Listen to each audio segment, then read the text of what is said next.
Yes, my people, welcome back to AFTV. Welcome back to another AFTV Live. I'm joined by Turkish. Turkish, we all good? Yeah, all good, G. It's good to see you. I see, big up. Transfer daily this morning as well. I've got to give this, I gave James's props. Big up, man. I've got a lot of time for it. Obviously, I like the intro as well. Nailed it. Yeah, you had to mix both intros together. Trust me. Really... How's it going, people? And then we're here for the Arsenal review. It was nice. I'm gonna be honest, I really enjoyed it. So make sure you go check that out on the channel. Turkish obviously covering Robbie's away in Turkey, which Turkish also spoke about and sent him to enjoy himself. Very much deserves a break. Since I've been at AFTV, Robbie hasn't had an actual family holiday. Been on a lot of trips with no actual holiday. So big him up. He's having his time, and we're here to keep the ship afloat. So. Yep, there's been a lot of news actually that's kind of broken today. We're going to get through it throughout the show. The main obviously topic is the financial fair play. We're on the watch list, and I liked some of the comments that I saw before the live started. People saying, "Ooh, FFP Watchlist." Ooh, I like that one. Another guy was saying that City are on it, so PSG, Everton, Barcelona, Madrid, United, but because we're top of the league and they can't handle it, now we're on that watch list. And that was from Saint Germain Omayukwemi. So big up him as well. But yeah, we're going to get straight into it. Before we go into all the news, we have to come up with this update. Now, I went down to the ground today. I was looking to buy the away kit, for my nephews, the black and gold one. Went there, didn't have his size. Burning. It's actually fuming actually. Then I was like, where can I go? They were saying, just wait, it'll be back in stock. I'll go to Adidas and then come back here and get it printed and whatnot. And I was just like, for goodness sake. But as I was there, I noticed on the stadium, the badge that I don't know if you've criticised it. I've definitely criticised it. It's been deteriorating. The outside doesn't look all up to date and fresh. We moved to the Emirates and it was this new shiny toy, and one of the best grounds there was at the time, if not the best at the time. But over the years, teams have caught up with us. It feels like we've become kind of dated, even from the training ground to the home ground. But it needed an update on the badge and the surrounding, like the pictures around it. But the badge has been updated. It's been cleaned, freshened, painted again. I mean, the image will be on your screen. It looks gleaming. I'm gonna be honest. Look at that.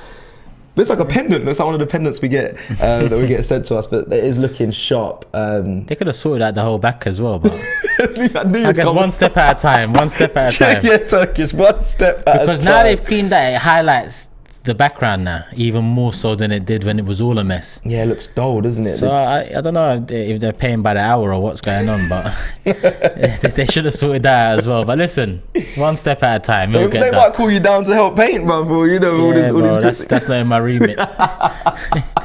But no, it's looking shiny. But you are right in what you say. It does highlight, the deterioration of the things around it. And I know there was rumours that they were going to have like an LED screen that they can put up their own graphics on the stadium, which I think I would love to see that. I know they were trying to get rid of the legendary wrap of the players. It'd be sad to see go, but things are moving, clubs are progressing. I know these are only small things, it doesn't affect the performance on the pitch, but clubs are getting newer stadiums, newer training facilities, everything's kind of improving. It'd be nice to see, us move on instead of step by step. But I'm happy to see it gleaming. You're going to see me outside there with plenty of content, Arsenal fans and other things. We'll be doing previews, probably go there. Yeah, we'll be there this week, so look out for the videos coming this week and ahead of the Fulham game. We'll aim to get it in front of the new shiny badge. But yeah, man, happy to see that. But let's now move on and start. Yeah, PT says they're sorting the back out during the World Cup, so maybe that's the case. That'll probably be the case. I thought it was going to be earlier than that, but no, it's good that, I suppose, when football's off, it makes sense to start improvements on that. But yeah, no, big up Arsenal. I was surprised to see that when I was down at the Armoury today, and it's nice. It's nice to see. They got to do the other ones. I didn't actually check the other badges around the corner.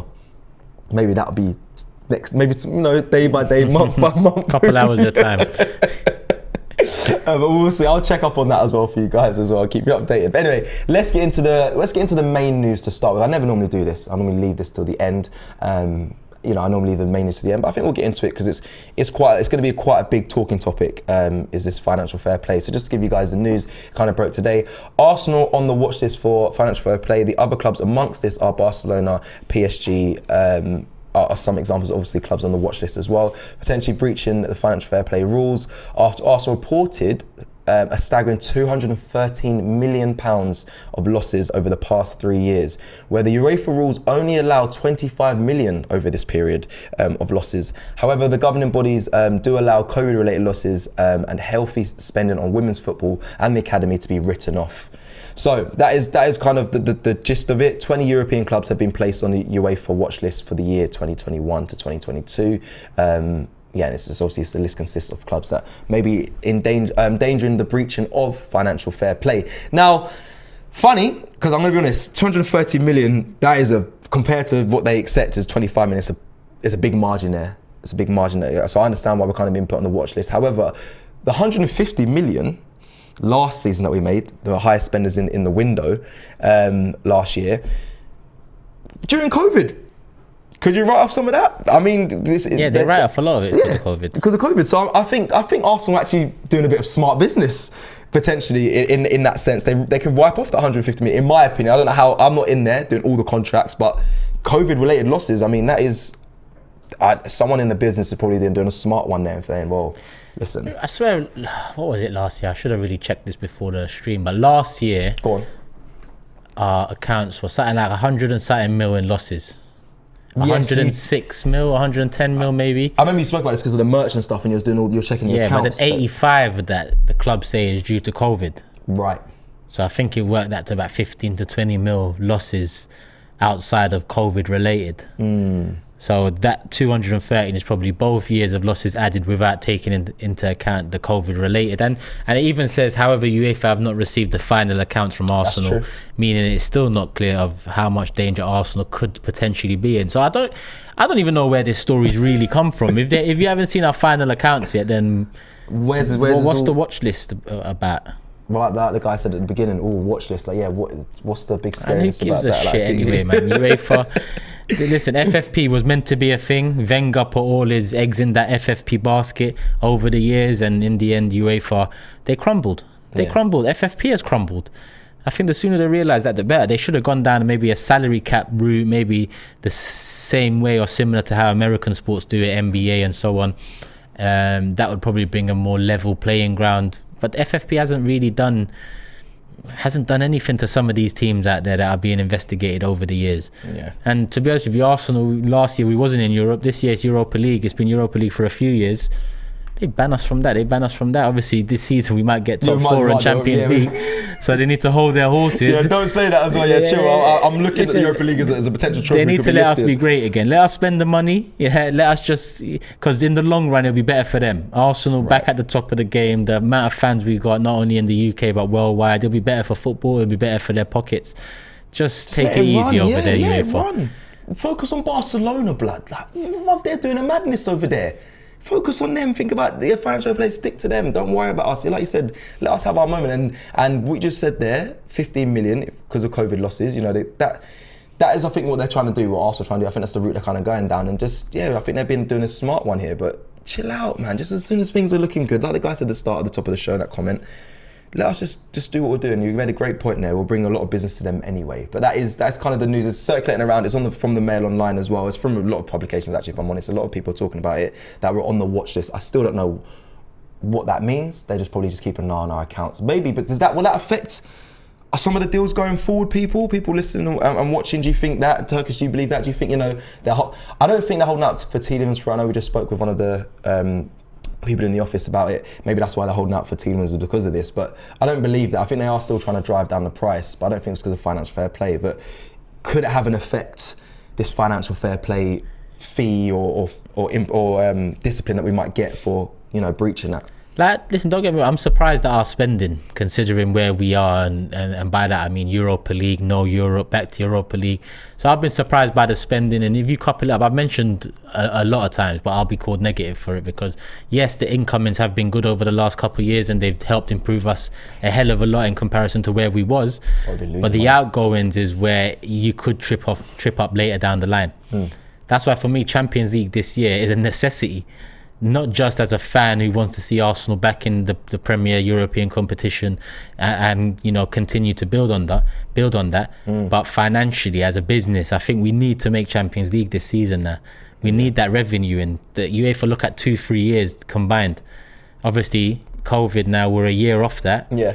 So if we make Champions League next year, they review it after we make Champions League, there'll be a year of COVID in there'll be a year of Champions League revenue, and there'll be that year in between where we had no Europe / making Europa League. So we can balance it out. You can play it smartly, but it all rests on Champions League this year, in my opinion. It does. Do you know what? I just really hope, and I don't think they will, because I think they have the same mentality as me and you, that who gives a SHIT, because I don't want them to panic and think, oh, we can't make deals now because of this. I don't know how serious the club are taking being on a watch list. I mean, they probably don't care. Hopefully they don't, because I've actually seen Arsenal this window do business so well. I feel like we're in control. We look at many other clubs that are around us. They're panicking. You can see it. All the players they're linked to.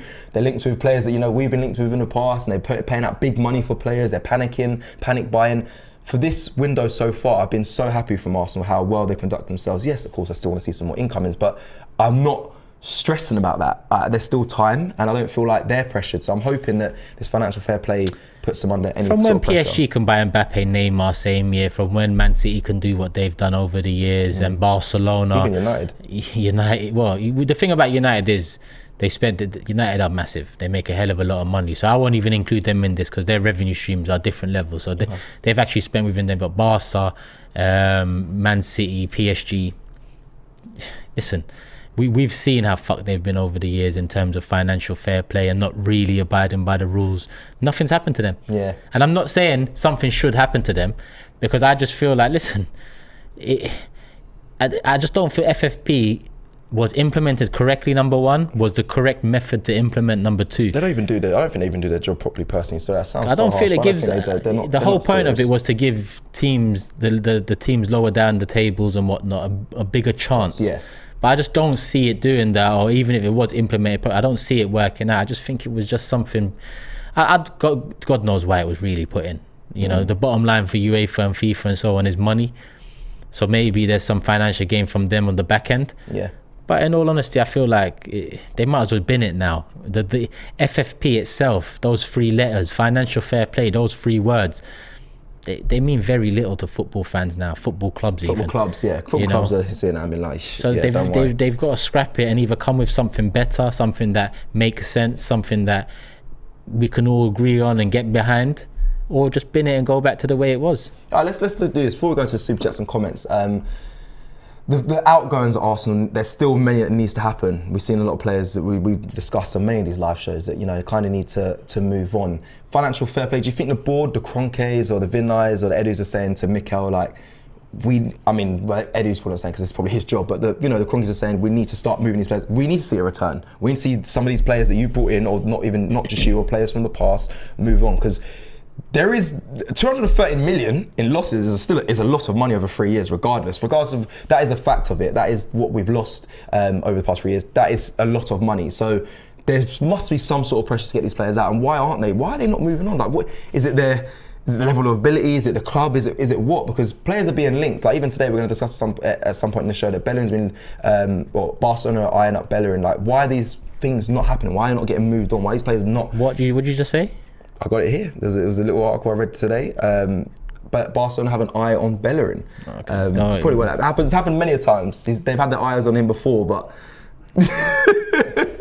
you don't expect him to go there? No, I thought you said that, and I thought, let me just ask him, did he just say that? I've got it. I had the story of publication. I thought he was reminiscing about 5-6 years ago when he was linked to them. But I've got it here. Barcelona eyeing up Bellerin for a potential move, according to Gerard Romero. That was a story that I saw online before we come on the show. But again, eyeing up is the same as probably being put on the watch list. Who really cares? Is it really going to happen? But it's time to move on some of these players, Turkish. I mean, we're seeing some of them get moved. Well, listen, Pepe's linked to Nice. I think that's looking like it's very close. I know there was links with Leicester as well, but it seems like he's going to be moved on. But there's still other players that need to, be moved on for value as well. Not just, here, let me break my contract. Can we have mutual consent? Arsenal needs to start recouping some of this money. We do, but look at the players we're trying to sell and look at the interest in them. Very little, minimal fees being reported. Look at the ones we've done. Guendouzi 9 mil, was it Pablo Mari 5 mil, Bernd Leno 4 mil. If they stay up and all that. Man don't want to pay 10 mil for Bellerin. Torreira was is he even gone? I don't know. I don't know what's going on with a couple of these players. Nelson's not, yeah. Torreira to Galatasaray, that didn't happen then. I thought that was happening. That was supposed to happen. Yeah, that was supposed to happen. I don't know if 100%. And then we were meant to just tear up Bellerin's contract to let him go back to Europe. I thought that happened. No. This is all news to me. Then I thought we done something. We done something in the past few right weeks. now. We are struggling to move on players, which I think will be there's definitely a conversation being had at Arsenal, because I think they're very aware of that. As much as we need to see players also re-sign, I mean, like Martinelli, William Saliba, I think Saka as well. Everyone's talking about. I saw the clip from Forever Arsenal. Make sure you check that out. Lee with his little inside scoop on Saka. Very interesting, actually. That was the good little inside scoop. Big up AFTV Extra as well, because they clipped it, and that's where I saw that clip. But yeah, that is also another thing. So I think it's the outgoings and re-signing some of the key players. But these are all, for me, are still conversations I'm not angry at having. It's better than we need this player, we've lost the first 3 games. Like, I'm happy with kind of what's going on here. That's why I haven't really paid attention. That's right, because I'm more, all I care about is football. That's really what I care about, and I want to get back to just caring about that. I shouldn't, be talking about accounts, finances, wages, fees, all of this. As a football fan, you just care about the football. You expect them to be doing the right thing off the pitch. So as we've started the season strongly, we had a good proactive window. We've won 3 out of 3. I'm not focused on Bellerin and Torreira and these Pepe and whatnot. Yeah. I'm just expecting it to be done. Torreira is sold. It was under 10 million. I think it's 7 million euros. He is gone. Yeah, it's Bellerin. I know is still here. He's there. He did want the contract ripped up because he wants to go back to Real Betis. That hasn't happened yet, and I don't know what they're doing with him, but he's still there. He's still there. But the club he even wants to go to doesn't value him, so it's all mad. It's all mad. Yeah, fair point. Let me go into the super chat here. Abdullah says, financial fair play, no issue. We had a great start to the transfer market, but I'm a bit worried we'll half-arse it in the end. Let's end August with 15 points and a CDM and a right wing. Come on, you guys. I think we'll get 1. I'm not convinced we'll get 2 signings by the end of the window. And it also, again, me and James spoke about yesterday, it kind of depends on, there is a lot weighing in my opinion on who we move on. So if Pepe, if he goes, then yes, I expect a right winger to come through the door, but it depends how long that deal's going to take for him to go to maybe Nice or Leicester or another club that he might be being linked to. So that depending on the right winger. The centre mid, I mean, I'm done to death talking about Tielemans. I don't know if it's going to happen. I know the clubs, we're seeing all the reporters, we're seeing the likes of Fabrizio talking about, they still want him, but we will see. Big Ash here with the super chat says, I'd rather be on FFP's list. It shows the Kroenkes are spending. And I didn't think we'd see the day, but here we are, and don't care about instant profits. We're now a football club first and not a business. I'd hold your horses a bit on, giving the Kroenkes full benefit of doubt. But I get what you're saying. I get what you're saying. There is a welcome change to their approach recently. But let's not take our eye off the ball. Lee says transitions are from turnovers, not how quick you build up from front to back. Not sure what that's about, but thank you. Young Gunner says, nice to see us finally having a squad with assets.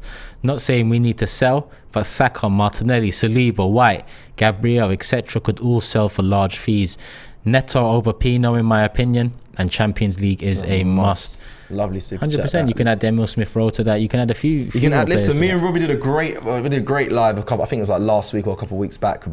We went through the team. We went through the starting 11 about how much each player will be worth, and the only players that kind of let down the high transfer fee is that midfield. I'm even including Thomas Partey in that. I think he'll go for, if we were to move him on, we'd still be around the price we got him for, 45 to 50 million.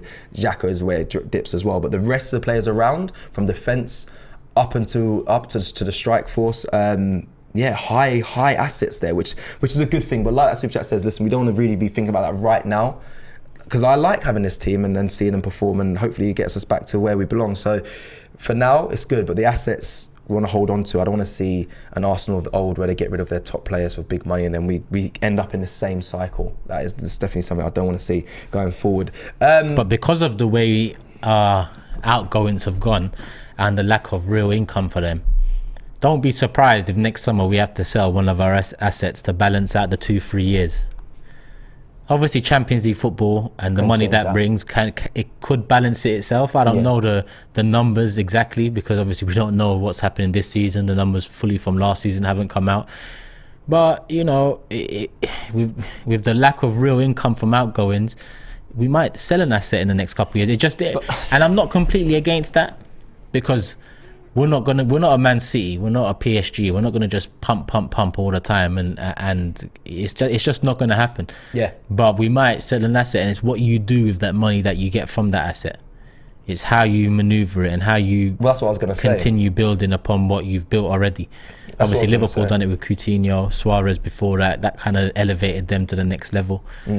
Teams like, for example, Tottenham, when they got the Gareth Bale money, they fucked it.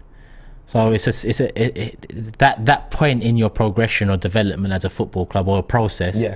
It's massive. You have to get that bit right as well. But that's why it's such a benefit, though. I said we have multiple assets. You know, it's only really that midfield defensive pair that's kind of let us, defensive midfield pairs letting us down, because we have multiple assets. Relieving one I don't think it's too much of a bad thing. If you let Emile Smith-Rowe go for an 80 million, listen, I know that's probably overpriced him, but an 80 million, that will be painful for a lot of fans. But if you use the money correctly, what you just said there, then that could benefit Arsenal. I mean, we haven't seen that from the past. Have we dealt with the money from big players we've let go? Have we dealt with it well? I don't think we have. Personally, if you look at some of the players that we sold, the one that you always go back to, Robin Van Persie, did we utilise that money from him? No, but I think maybe we're going to the stadium. We never really commanded massive fees for our players as well. That's part of the problem. That's true. And then when the big money came into football, we didn't have any assets to really get rid of. Yeah. So that's a new era for them, for Arsenal, and hopefully, and I'm sure I'm just hoping, this is just me and my hope, if that does happen, we do relieve one player for big money. Yeah, we use that money correctly to either replace as well. Sometimes you see a big player go, you want to be able to replace. I think that's where we kind of got let down when we let go of Aubameyang. We didn't replace him, and yeah, of course we didn't make much money. We didn't make any money from it at all, but we didn't replace him. That's what cost us, I think, in that top four charge. So going forward, if we have an asset, get the money in, but replace that asset. We've kind of what we've been doing business shrewdly, doing very well, bringing young talent, and putting them into an Arsenal side that's looking very sharp at the moment. So yeah, we're learning from the past is what I want to see from Arsenal. And I feel like that, and you must agree with that. I know there was a super chat, I think, on Full Time. They clipped it about are you believing in the Kroenkes now, Josh Kroenke, and you're like, whoa, slow down. Yes, things are better, but just slow down. But you must be seeing there's an improvement from Arsenal. They're learning slowly from the past. It's improving. Yeah, if you use this summer as an example, then 100% the argument lies with people saying trust the process. But if I use January as an example, then the argument lies with people saying hold your horses. And both windows were this year. Yeah. It's not like I'm reaching for a window 3 years ago or a quote from 3 years ago and saying, look, I'm looking back at January, which was only a few months ago, and saying that, makes me think that they haven't fully changed. Okay. Then the summer comes and they've allowed it to be done the way it's been done, which is proactive, and we've addressed key areas and we brought in quality. It does look good, but it's about consistency. Yeah. It's about building on it every single window. Our own manager Arteta said you got to maximize every window. Yeah. So you're right, it's not me. It's not me saying it here, just a clueless fan. Our manager said it. It's facts. You look at the Premier League and you look at the quality and the levels of money across the board. You have to be on your toes every single window. You can't rest on your laurels. And other clubs are improving as well. So January, I suppose, when we go to January, that's not saying this window's not done yet. There's still time for more incomings, but January will be looking closely to see if we strengthen it. I'm so intrigued to see where we're going to be in January, because that October run's awful for Arsenal. We're going to go into Europa League as well, talk at some point as well. So we'll look at when the fixtures fall into that as well, because there is some in October, which is when we have a disastrous run of games, and then after the World Cup, where we will be placed. Then January is going to need to be, I mean, with the signings we've made, I didn't put too much attention on January as of right now. Obviously, we're quite a long way from that. But now I'm really starting to think, boy, this January can be key for many teams. I think January could be a real turning point, like it was last January, because people coming back from the World Cup, there could be injuries, exhausted players, cup runs. We're going to need to definitely add to our squad, I believe, in that time. Even though we have done so far in this window, January is going to be very interesting when it comes around.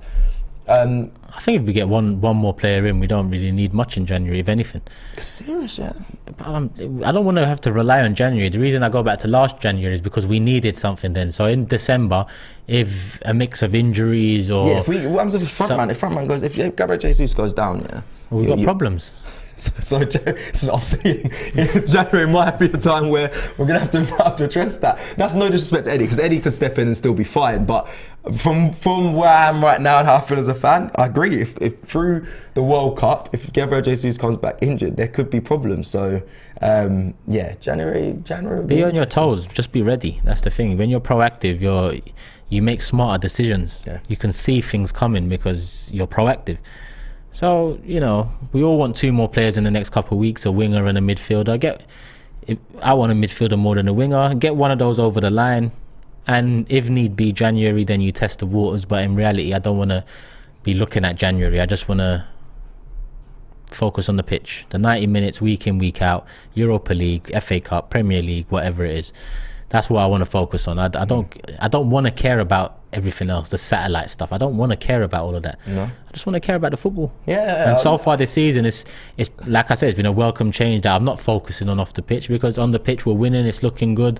Some of the quotes from Edu and Arteta recently, they're positive in a sense where there's targets and there's accountability and there's ambition. So right now, I've got nothing more to focus on but the football. Yeah, and you're heavily on that. If you haven't gauged that already, go watch All or Nothing reviews from Turkish. And, us, but Turkish just saying, I don't care about anything else, don't care about And what? A lot of people took that out of context. Did they? Yeah, because they felt I was being rude about saying maybe not caring about the satellite stuff with the players, like their private life. Yeah. It's not that you don't care about the people. It's just, so when they hear I don't care, it's like that's rude. It's not. I hope they're all good. Yeah, but I hope their families are well. But I'm judging you on the football. But it doesn't concern me. Yeah, maybe that's better. The sensitive generation we're in. If you say you don't care, it's like, whoa, this guy, how dare he? But if you say it doesn't concern me, they're like, oh, yeah. That does sound nicer though. I can't lie. Yeah, but I'm just. Sound nicer, for fuck's sake. Sorry, you can't sugarcoat. Yeah, you can't sugarcoat everything, but it does sound. It sounds a lot more nicer. But no, I hear it. I don't. But people, I can see why people. No, I can't see why people get that sense of that. You don't care about their personal life, but like you just said there, I care about the family and all that. Cool, whatever. But football, and that's where we judge. That's what we judge and have our opinions. Even down to Kroenkes, when people talk to me about Rams and Nuggets, I don't care about these clubs or franchise or whatever. I don't care about any of that. Recently, I've had the care to give examples of why Kroenkes don't care about Arsenal. But when people come to me and say, oh, look at what they've done at the Rams or look at what they've done at the Nuggets, I'm not a Nuggets or a Rams fan. So I do not care. And it's different sports, different structures, all of that. So it just doesn't go for the players. I just mean in general. Like, just give me 90 minutes week in, week out. Try your best. There's no divine right to win the league, but at Arsenal, you challenge. That should be the standard. You challenge every year. Yeah, leave it out all on the pitch. Landon Lowe with Super Chat says, if Anthony Gordon's 60 to Chelsea, Emil 80, not unreal. Yeah, I just threw a ballpark figure in there for Emil Smith Rowe, about 80 million. I think, yeah, fair. It is what it is. Listen, I've got some comments from Pedro Neto, and I wanted to ask you, because you said about a midfielder is priority over a winger for you, Turkish. If we sell Pepe, do you still want a midfielder over a winger? Yeah. Okay. I just want to just ask that. I just wanted to know your thoughts on that. Okay, listen, quickly. So Pedro Neto, who we've been linked with, I mean, this is probably going to be the one that's going to be done to death now going forward. Obviously, Tielemans is still going around, being circulated around the whole of Arsenal media. But Pedro Neto came out with some comments, which I've got here, and he kind of speaks on, the links with Arsenal. So I'm going to read them here and I'm going to get your thoughts. I want to get your thoughts around Pedro Neto as well. It says, this is as quoted by The Times. The winger said, I've always liked to hear this sort of stuff, but I'm focused on my job here because I'm feeling very good here. The things you hear makes you work even more. It's good for you and your mentality to know people know your value. He continued to say, the dream of any player is to play in the Champions League. I want to help this club to go higher and higher because I think we have the potential with the way we work, the way we sign players and the way we try to arrive there. Now he's obviously talking about the club he's at currently, which is Wolverhampton Wanderers. But yes, I mean, those are some words from Pedro Neto. I like Pedro Neto, I can't lie. I think he fits Arsenal's profile to a T. I think he's got a bunch of quality, still young as well, bring a lot to the Arsenal side. His comments there though, he wants to play in the Champions League. He wants to work hard for his team to get them higher and higher. I don't know how. I think them quotes have come out of nowhere. Do you? Yeah? Do you think they've just been Because one morning Ornstein says we're linked, and then the next day there's quotes. Like when did he have time to do this in between? They're probably taken from a previous interview, maybe earlier on in the window. And they probably just put it together. Yeah, you're trying to piece it together because Arsenal fans will click it and try to see what's going on with it. But I like Neto. Yeah, I do like him. What is he? 22 years of age. Yeah, he's young. Good winger, can play across the front three. Why not? Why not? I know everyone likes to say he fits the profile and whatnot. Listen, it is what it is. Just I want quality players. He's a quality young player. If Arteta feels like he's the guy for the team, then cool. I mean, it's his process. So yeah, no, you're right in what you're saying. Even those quotes could be taken from somewhere else, but even just the dream of him to be playing. Obviously, every player was playing in the Champions League, but him saying he's focused on his club getting higher and higher. Come to Arsenal, come to our project. We seem like we'll fast track that. I feel like we can fast track that. But yeah, some of his numbers, like 76 appearances, 9 goals and 10 assists. I think he can bring abundance of quality. And I spoke about yesterday with James. He can play across. He can play down the middle as a 9. He can play on the left as well. Very versatile, quick and intelligent player as well. We are going to move on to actually we'll read some of the super chats and I'm going to come back to the Europa League draw information because there's some things to state because I thought many of us as well believed that the Europa League draw was going to be on Thursday, but it's been changed to Friday, and I'll give you all the information around that. But this super chat here from Shref, you want to read it Turkish? Yeah, Shref says Chelsea, Barca, Real, Man City made a mockery of FFP for years. It's jokes. FFP's watch list him when Arsenal buy, but we haven't sold big and bought in Mustafi and Pepe 100 million for them deals are far gone now. Yeah. FFP take into account 3 years. Yeah. So yeah, we've wait. Oof. Well, Pepe does fall into that 2019, which might be why we're rumoured to be on the watch list. But we'll see. Thoughts on Martinez? It is what it is. One win for United, and everyone's asking about Martinez and going overboard. United back apparently after that one win. It is what it is. Like, people, hit the like button because there's 5.2k here. Hit the like button, subscribe, and do all of that. And if you're watching this after, leave your thoughts in the comment section below. Yeah, we'll be checking. Also, hit that notification bell. We never really mentioned that. I know we upload a lot. Forgive us, but I'm sure you're enjoying the content, so hit the notification bell. You get an email to let you know when new shows are out, so check that out. Okay, right, on to the Europa League competition that we are in. Like I said, I thought the live draw was going to be on Thursday. I think many people did as well, but it did change to Friday at 12 p.m. that's UK time. It'll be streamed on your UEFA, and potentially you discussed YouTube as well. I think they've done it before when it's on YouTube as well, so make sure you check that out. And I'm just going to read some of the stuff from this is released on Arsenal website.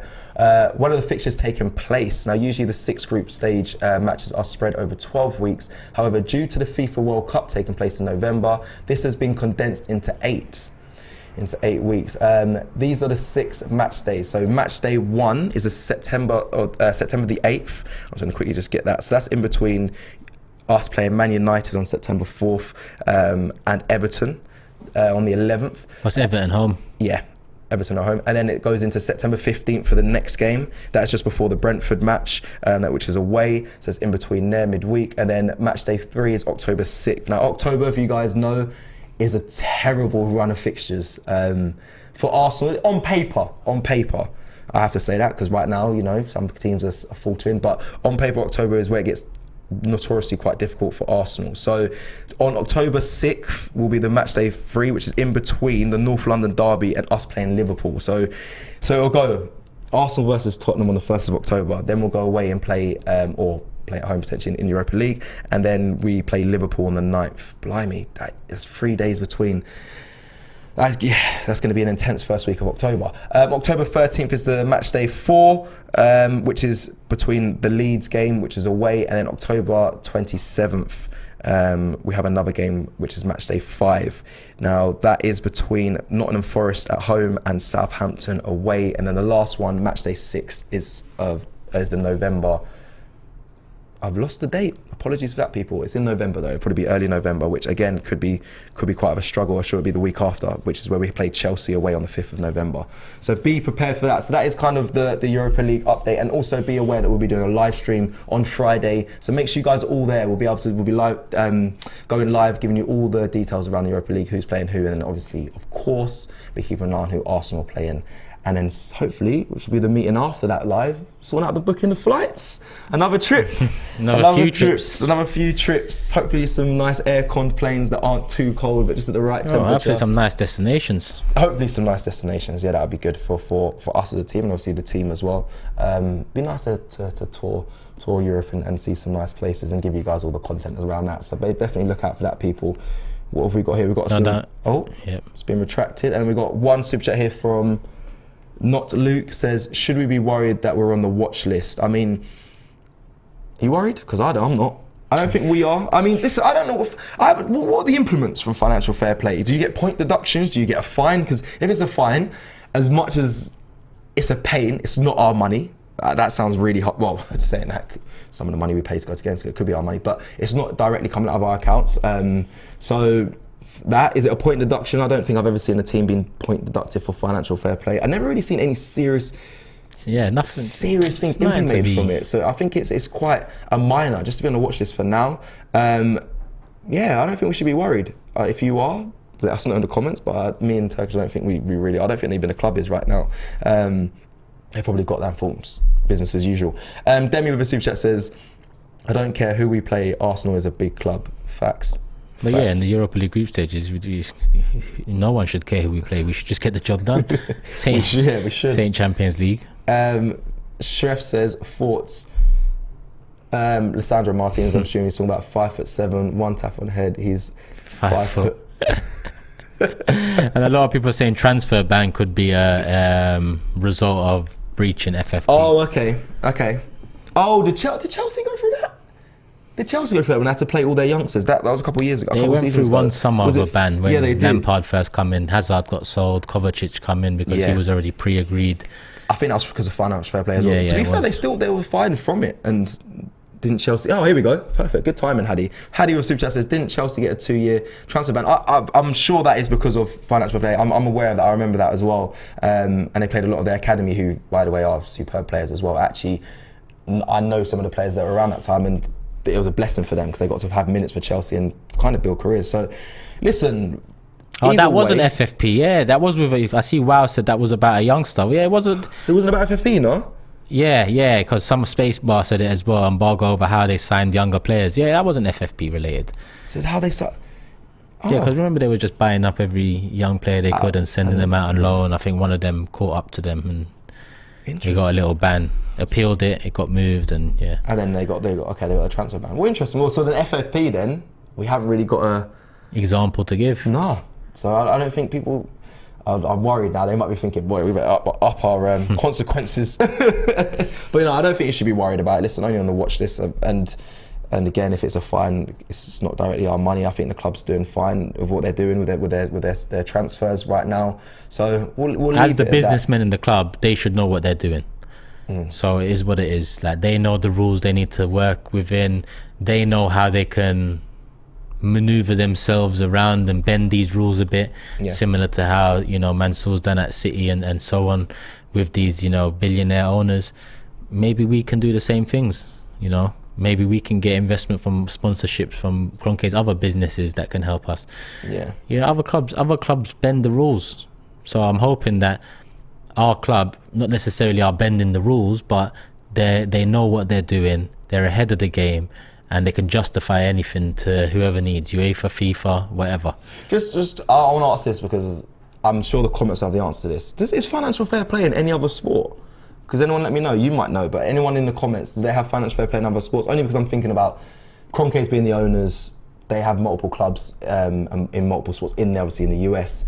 Does financial fair play go across any of those sports? No, they have salary cap. They have salary cap. So salary cap is you get a certain amount to spend on wages. So then you can't really have 4, 5, 6 man on high wages. You have a couple superstars, a couple mid-tier, and then the rest might be filled out with lower contracts.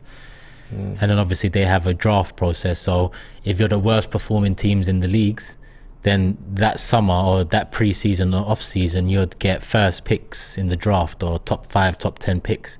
So the likelihood of you getting a next star is a lot higher, which in turn gives you a chance to turn a corner and go from shit to building something with someone young. When Cavaliers got James, for example, that's when I used to watch basketball. That was massive for them because they didn't come from nothing to something, because in the end James had to move and come back to do his thing there. But they had a superstar there, the name, the brand, it built up, and they got more airtime and so on, more money, more revenue.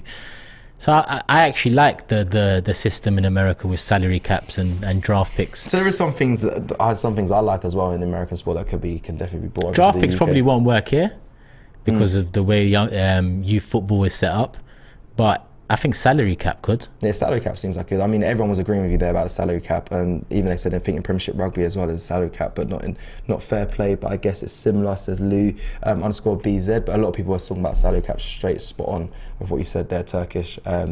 Interesting that one. Yasavi guy says, with a super chat says, am I only one that's worried that we are very close the deadline and haven't wrapped up our incomings?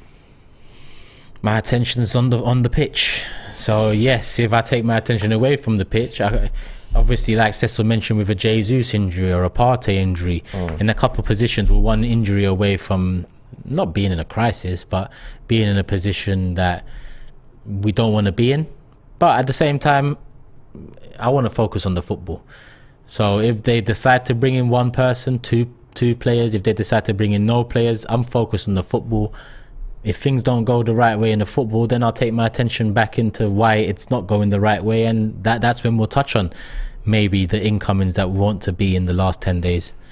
But would you say you're worried though? Because I don't know if I'm worried about it, because the window's been good so far. I mean, I expect one more sign to come in. If the club decide to shut up shop and not bring anyone else in, I will be a little bit disappointed, but I'm not going to go on stream and be whiling out about it. Like, I'm not like, oh no, what have you done? This is it. They've cost us. But I'll be disappointed if we don't make one more signing, because I expect to. But I'm sure they can at least get one done. If we beat Fulham and we beat Villa, then no one's going to care about no signings, let alone just one.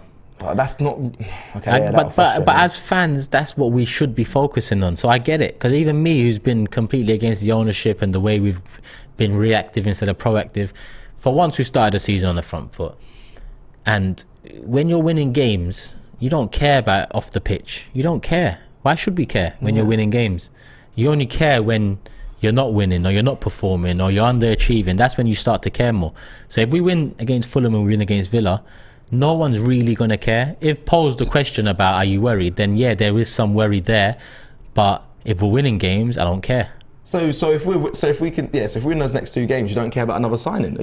Would you not care by the end of the window? Naturally, I'm telling you, even now, the first 3 games of the season, I've taken my attention away from them, because finally we've started a season in the manner I want to be starting seasons. Strong, on the front foot, winning games.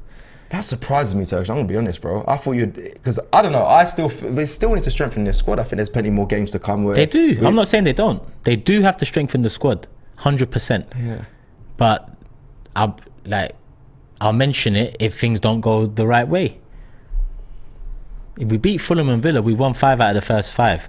Correct. But me saying the fans ain't going to care about another new signing is because everyone really cares about the football and the 3 points and the matches. But this is them being proactive. If you'd care, you want them to be proactive, this board and this club. So surely bringing in maybe 1 or 2 more signings for the future that could potentially, where after the World Cup, after Europa League games, we spoke about the injuries of certain players.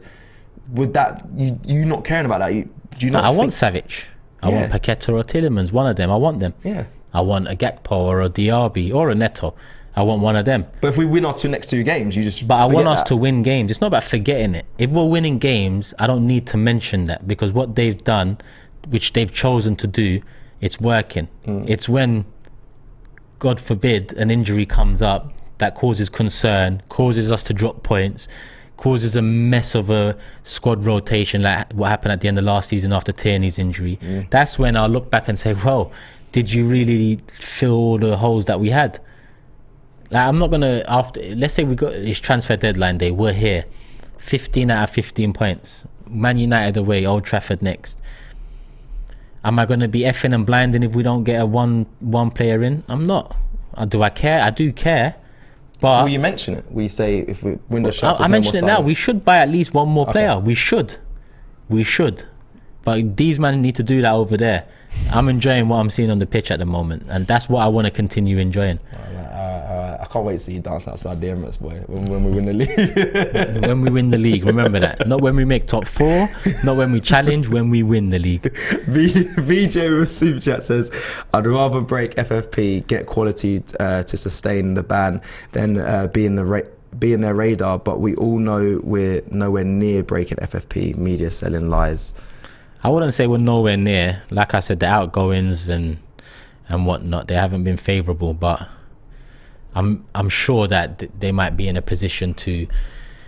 I'm sure they've put us in a position. I'm sure they must have taken into account these FFP rules and boundaries before doing what they've done. They have to have, because again, that's another sign of poor ownership. So if they haven't, and it costs us, then it's a roundabout back to square one again. Yeah, I was just seeing Bogeyman says, I think Cecil was right with this one. Going to be a long season, so an extra body will help. Definitely agree. Something I will continue to mention, but obviously it's not going to distract away from us winning games, which you've mentioned. God Nate as well with a comment. Big up, God Nate. It's my guy. Big up. At some point, we've got to trust them. If the players aren't available to make the signings happen, I think we've seen enough growth to trust that they had reasons not to get it done. Yes and no. You might trust them because of the summer, but I don't trust them in January. That's, again, I'm just stuck in between somewhere there. But in this moment in time, 3 wins, 3 games, that is it. Right, and yeah, that again, I was going to, you stole my example, I was going to go back to January and say, you know, linked to certain players, never happened, but no one ever came up with the right reasons of what happened, and it ended up costing us in the end. We never was told the full reason why that was, but yeah, a big up God Nate as well, big up my guy. I was going to quickly ask you this. I saw this, on DR Sports, so big up DR Sports, big up AGT, he was hosting, and this is just this is off topic, a little fun just thing. I want people to get involved in the comments. Again, you already know my thing, I like to get people and us involved and be as interactive as possible. Phrases that are said, Turkish, surrounding Arsenal in football that just need to just go in a bit, things that just overused. So we can start, the most obvious one is trust the process. Overused, killed, we hear it all the time. What other things in football? And I kind of want to link it to Arsenal. I know DR Sports, they did it mainly around all football, but mainly with Arsenal, because we've got trust the process. We've got what other kind of sayings? It's just overused. Out is overused. Out, Arteta out, Kroenke's out.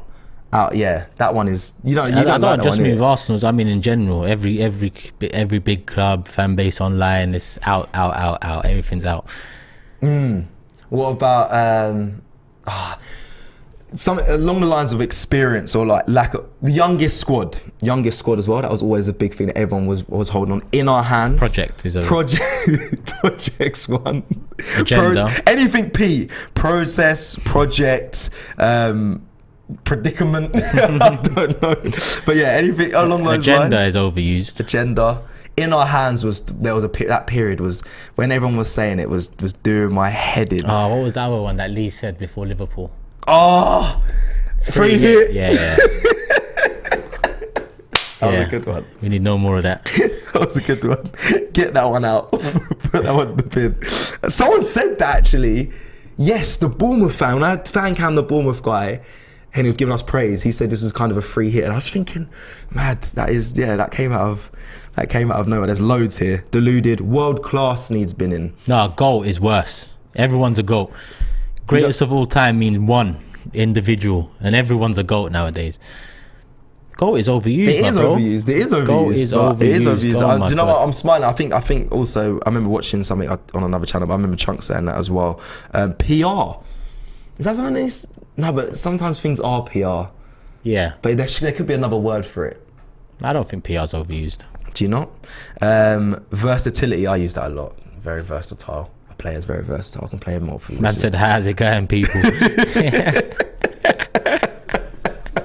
You lot will miss it when it's gone. Trust me, my guys. You lot will miss it. Do you know why I also bring this up? There's loads. We're going to go through some of them again as well here. Do you know why I bring up as well? Because yesterday, me and James were crediting people that have their own like sayings. Me and James would have it like, you have it, Saeed, with it's not easy people, and like things like that. The how's it going? Robbie with his classic intro to the death state he does before Transfer Daily. All these things are iconic. So it's interesting to see what should go in the bin.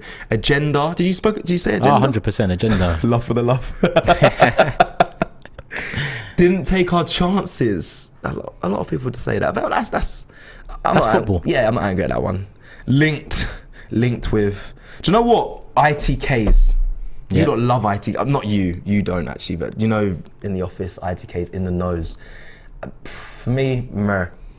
Get rid of that. Put that one in the bin. Yasser V goes says with super chat says, cheers Turkish. Tomorrow's AFTV transfer daily. Turkish, welcome to AFTV transfer daily. I don't care since we're winning. Okay, thanks. Bye. Sounds about right. Sounds about right. That'd be a banging show. Don't care who we're linked with. We're winning. You can't win sometimes, man. You care too much. People are like, why do you, it's only football? Like this, you start saying I only care about the football. It's like people think that you're a heartless individual. It's mad. I like this one. So we are gonna come off this, but I'm really enjoying this one. Ashish says next, so like the next Messi, the next Ronaldo. I agree with that. I don't like when players get brandished like that, because they have their own careers. They want to make something name for themselves. And when they get compared to another player, one, it adds loads of pressure, and two, let them have their own career. Even I put a tweet out yesterday. Bit of joking, bit of banter. I wanted to just fish out to see if any Liverpool fans would jump on me. I said, Saliba being linked to Van Dijk is a disrespect on Saliba. You're one of them guys on Twitter. I just wanted to see if anyone. To be fair, no one nibbled. It's quite a failed tweet if I'm honest. But yeah, they'll compare. No, but comparing him, just let Saliba have his own career, man. Don't need to put pressure on him. Do you want to read that super chat just popped in there? Big up Turkish. What you said earlier about footballers, you once best described it as, in the past footballers were men who played football, now it's athletes who play football. Yeah, I mean, in terms of the system-based game now, it's that natural cultured ability has been kind of taken out of the game. The instinctive creative freedom that made so many great players over those in my early years of watching football, 90s, 2000s, it got sucked out of the game. It destroyed my love for a lot of the game as well. Just that becoming robots, how the game's played. It's chess. It has always been chess, but this is to a different level now. It's so much. It's different. Such small margins and analysing different position formations, how to break other oppositions down in certain ways. Not just letting players, have flair, ability, and be creative themselves. How can someone say bring back the garden videos? I remember when I first started my YouTube channel, and I just needed to find somewhere to put it. I just went in my garden and put a video. He must have been there from day one. Big up you. Where's his name? Yeah, you should shout him out. Khalifa, come on, my guy. Day one. There must be a day one, because them garden videos were back in the day. Back in the day. I just want to go back to that super chat. But to saying that now, athletes who play football, very true as well. But that's not a bad thing. Players are in top physical condition at their peaks. They're playing in multiple positions and having to do more than just what their position originally used to demand. We spoke about this many a time, so you always go back to it. Defenders just used to have to defend. Now they've got to be able to play out from the back, drive into the midfield, be versatile. Same with loads of people. Fullbacks to me back in the day. I say back in the day. Look at me. I'm still young. I'm a baby still. But fullbacks used to be the easiest position on the pitch. That was what we're seeing when we was playing and was coming through. Fullbacks used to get the pros mainly. Very simple position. Get the ball, clip it down the channel, defend. That's your job. Yeah, that's it. Now a lot of the play gets started from fullback position, and there's a lot of the build up. Strikers can have to play on the left, the right, up front, pin a player, score goals. There's a lot more pressure nowadays, and they are becoming more athletes. And if anything, they're rounding off their game, and I'm enjoying it. But there is times where I just want players to be players, or players to be people, and be a bit more personable as well. Demi with a super chat says, I believe if we get two more quality players and players, a midfielder and a winger, we win the league, because then teams won't be able to cope. Listen, let me just focus on the games. Let me just focus on the games. Just, I'd love nothing more than a title challenge this season, but yeah, hold your horses. Demi wants you dance outside the Emirates as well, man. Listen, you know what it is, we shouldn't even laugh. We shouldn't even laugh, because people, like I said, remember on today I got stopped by the guy in the car, and he said we're going to win the league. Like, slow down. I said that was like, we're definitely probably not. But saying we're going to win the league now is like all those mugs last year saying we're going to get relegated after 3 losses. It's so early in the season, that you can't. This is why every game at a time, focus, preparation, get it done. Yeah, 100%. Same with people saying Man United were going to get relegated, and they win one game and now they're back. So it's very early on, people. Just take your time. Not that. But yeah, take time. Right, we are coming towards the end of the hour. Turkish, I don't know if I might take some just last comments to kind of wrap up the show. Patrick there agreeing with just saying, let me just focus on the games. Someone said we're both waved. No, we're not. We are fully sober. Turkish is drinking water. I have juice to my left. Someone said someone said about the big six, was it iGamer, that Turkish can finally talk with chess. This is what I've told people, like, as long as Arsenal give me something to stick my chest out about, then I'm here for it. Oh, so you're one of those guys? How are you telling me about on Twitter I'm one of them guys? And yeah, now but they're talking about Van Dijk and Saliba. Because the people are saying that they're all comparing him to yeah, but that's not Saliba. like asking Matisse about Tuchel and why he thinks he deserves credit, and then a week later getting smoked by Leeds.